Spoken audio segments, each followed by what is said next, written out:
This is a Hot Pie Original. I will admit this right away, and I'll own it. This is professionally speaking. I'd very much like Matthew McConaughey to run for governor of Texas. Yes, of course, that's Wooderson.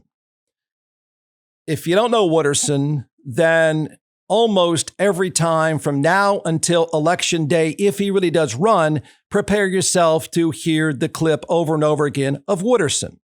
Become familiar with Wooderson. Say, man, you got a joint? No, not on me, man. It'd be a lot cooler if you did. I'll admit it. The guy could come up with world peace. I'm sorry. I'm going to play the clip.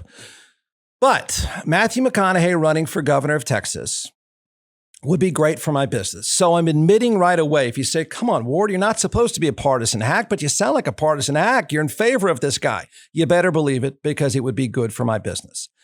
With that moment of brutal honesty out of the way, is he going to do it? And the answer is, he's not saying no. And that's kind of a big deal. And to energize him even more, the reason why this is even a subject out of the blue right now, because here in Texas, it's not out of the blue, but to energize him even more, check out the latest polling data in the state of Texas. If you can't see it, the headline says Matthew McConaughey trounces Greg Abbott in poll for Texas governor. Now, he's up by 12 points. That should feed the ego. And it's not just that. And I know people are going to say, and there's plenty to pick apart, but just to put it in perspective, honestly, what a good spot the guy is in if he wants to be governor. 45% of registered Texas voters say they'd pick McConaughey to be the next governor. 33% for Greg Abbott. It goes even deeper than that. Republican voters, they would give McConaughey 30% of the GOP vote. Now, laugh it off, and I can explain this one. That's a big number. That is a shockingly big number. 44% of independents and 66% of Democratic voters. That screaming sound you hear is Beto O'Rourke, but 66% of Democrats would vote for McConaughey. Now, these are impressive numbers by almost every measurement. So let's do this. Let me give you some history and some context that gets us to this point. And there's history of him pouring gas on the idea of being governor. He went on a book tour during the pandemic. And the book is pretty interesting. It's an interesting life, to say the least. So he starts out on the book tour saying, don't ask me political questions. I think it was an interview in Australia where he snapped at the interviewer saying, I'm not going there. You're not going to railroad me to that. I'm not going there. Well, okay. A few weeks go by. That morphed into, don't ask me about Donald Trump. Then from there, it went into, I'm not saying no. Then he started the kumbaya mantra, which you better get used to, of politics is a broken business. So if you plot it along the way, it didn't sound like the guy is shutting the door on it by any stretch. And now that the polling data is out, you know that has to feed him further. So remember, he's 12 points ahead already. Does it mean a lot? Maybe, maybe not. But let me break this down. What does he stand for? Like, you're thinking today he's 12 points ahead. For what reason, Jeff? What exactly has Wooderson done? Well, he's the kumbaya candidate. And there are a lot of people that would argue, I think wrongly, and I think they're going to find out the hard way, but there's a lot of people that would argue that kumbaya thing is something we need. Old Joe got elected on kumbaya, so why couldn't McConaughey, Wooderson, get elected on kumbaya? That's what he stands for. Now, if you'd like to drop a little acid, I don't know that you want to, but if you might need it. In fact, just do some acid right now. This should tell you, like, this is the campaign mantra in the early days of McConaughey for governor, an election that's set to take place in November 2022. This is a conversation. You'll understand quickly why I'm suggesting that you do acid. This is a conversation to give you an idea of what the candidate McConaughey / Wooderson, I can't help it, where he would go. He's in a podcast. This is a podcast with Russell Brand. And this is Russell Brand's podcast, in which I think you're going to agree he's dressed like Jesus. Hey, I'm here with John McClellan, the creator and founder of ATX Hot Sauce. And when I say that you started this, maybe not screwing around in your kitchen, but maybe not that far removed from screwing around in your kitchen. So talk about the creation, the process, the dream that came out of the pandemic. It's from Austin, from Texas. There's not a lot of hot sauces out there that are actually from here. There's a few great ones too. But, Frank's and Tabasco and some of these other ones, I want something that's Texan like me. It's different. And I think that's what Texas is a little bit about. That's what Austin's about. So that flavor first, without the vinegar, and then going into the heat after that, but not a blow your head off heat. If you notice, a lot of the hot sauces out there that you see are like Da Bomb or Death's Door, right? Yeah. And they're just supposed to blow your head off when you do it, when you taste it. Well, that's not the kind of hot sauce that I'm making. I'm making a hot sauce for the everyday person, for the condiment for every single day. And that's why the flavor first, heat second is so important, that you get those flavors, the nuances, whatever food that you're making. All right, order a box now. It's atxhotsauce.com, atxhotsauce.com. Hey, I got a bit of a political question. How do you feel coming from where you're coming from? It's something that I consider a lot, because I don't know how it is in your country so much, although I have lived there for a while. Once you're a famous person, people think that's all you are and that's all you've ever known. This is, I guess, why a lot of people will enjoy reading this book, seeing where you're coming from.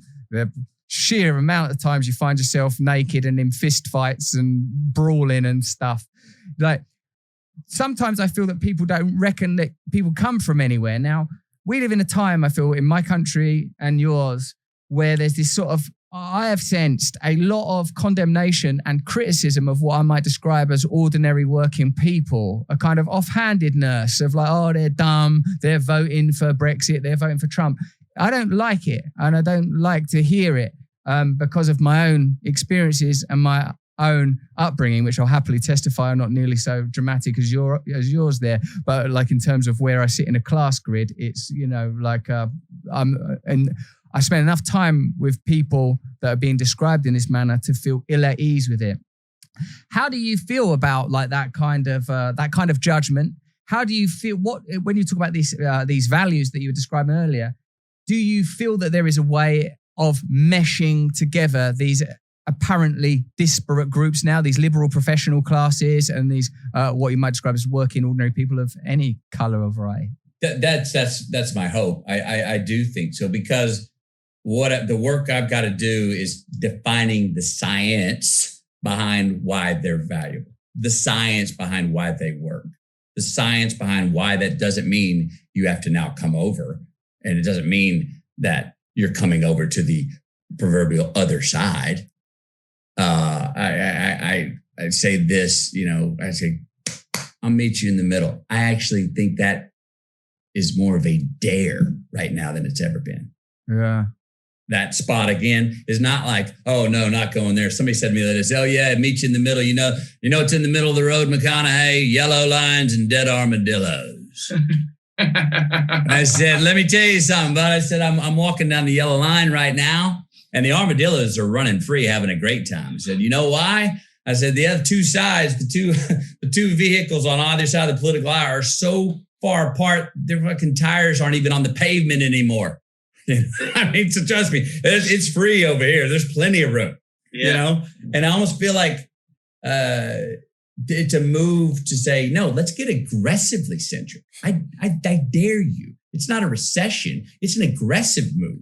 And if it's framed like that, one, I think that can relate to a lot of people on the right of going, well, you dare me? It's like this COVID thing. It's like, had to go, whoa, this enemy doesn't want hand-to-hand combat. Don't run out on the street with your gun and knives to try and fight this one. That's what he wants. You know what I mean? It's actually an aggressive move to actually stay home. You know what I mean? But it had to be reframed in a little bit. Look, on the other side, on the far left, that would go, well, there is a lot on that illiberal left that absolutely condescend, patronize, and are arrogant towards that other 50%. Many people were I'm sure you saw it in our industry when Trump was voted in 4 years ago. They were in denial that it was real. And some of them were in absolute denial. And even now, we're going to see if we can stabilize coming out of, looks like Biden's our guy. Well, now you got the right that's in denial because they're saying it's fake news. And I understand they've been fed fake news. No one knows who the hell to believe, right? So they're putting down their last bastion of defense. So, that left has to see, this is, I want to stay on topic, but this is where the left misses it for me, just as far as being a marketeer of a political side. When you say, hey, we want to get out the vote. We want people to be able to go vote. We're going to do a campaign to let people vote. I'm like, 100%. Yes, everyone. Is there anyone who would say no to that? Well, yeah, there is. That's stop. Universal. Let's just make it stop. Well, first of all, actually, Wooderson, there are plenty of people, in fact, here in the state of Texas and many other states where they're passing laws to try to keep people from voting. So my answer is yes. What is Russell Brand wearing? Why does he look like Jesus right now? And what in the hell are they talking about? I told you it was kumbaya. So that happened a few months ago. And it's fine. Again, professionally, I need as much of that as possible. As many interviews like that of whatever it is that McConaughey is saying and Russell Brand dressing like Jesus and making no sense whatsoever, all the better for my business. So please keep it up, guys, even though no one has any idea what you're talking about. Okay? But that's the candidacy. Kumbaya, famous people, smile a lot, be a nice guy, be genuinely just a nice dude, and be Wooderson. So then the question becomes, hey, he's leading now and he has 30% of Republican votes. So that's something. Yes, it is. Can he win and can he be governor? Oddly enough, those are two separate questions. One, could he handle the job? And the answer is yes. Here's why. Outside of pandemic times and in the state of Texas, a horrific freeze in which people died, the governor doesn't do a whole lot. The governor of Texas is a relatively weak position. There's very little legislative power that the governor has. I call the governor of Texas typically in non-pandemic times, you're sort of the rush chairman. That's all you do. So you smile a lot and you be nice to people and it works. The power rests with the lieutenant governor in the state of Texas. And Lieutenant Governor in Texas is a complete tool, but that's another story. So if there is a job to have in politics that works if you're going to be kumbaya, then it's being governor of Texas. George W. Bush was incredibly popular back in the day when bipartisanship mattered because he was a nice guy, because there wasn't a heck of a lot to do. So the job description works for Wooderson. If there's ever going to be McConaughey/Wooderson have a job in politics and do kumbaya, it's the governor's job. It works. The job description works. Now, the political environment for Wooderson, maybe not so much. Does his kumbaya pitch work? Well, yeah, he's up 12 points, but here's where the thing starts to come apart, even though the data tells you otherwise right now. For Republicans in the state of Texas, even though he has 30%, there is something that matters and matters a lot. There are two things that will crush you that are deal breakers. The only thing Republicans in the state of Texas hate more than Austinites, that's people from Austin. The only thing they hate more than Austinites would be somebody from Hollywood. McConaughey, Wooderson, has the double whammy. He is sort of the cultural leader of Austin, Texas, and of course, he's a Hollywood guy. That's a deal breaker. Done. Game over. No chance. No way. Republicans would eat him alive. Forget that one and forget it now. Next up would be the Democrats. And this is where I think the thing gets tougher and his kumbaya might work, but look out. If Democrats really think he can win, and right now they might be slightly freaking out, and Team Beto O'Rourke might be freaking out because he's got a 12-point lead, and he has 66% of the Democratic vote today. If they think he can win, they'll need Beto O'Rourke to go on the shelf. And that's got to be a guy who has been positioning himself to be governor of Texas. So he couldn't be too thrilled about that. And I don't think they want to do that. And I don't think he'd let it happen too easily. So if Beto thinks now is his time, and if it's iffy that Wooderson could really win, they'll start by being nice to Wooderson. And then they're going to cut his legs off, right? So Republicans will eat him alive. It doesn't matter what he stands for. It doesn't matter. He's from Austin. He's from Hollywood. Democrats would say, look, buddy, if you can win, Beto, you go to the bullpen. But if not, they'll eat him alive too. So he might do it. The election is in 2022.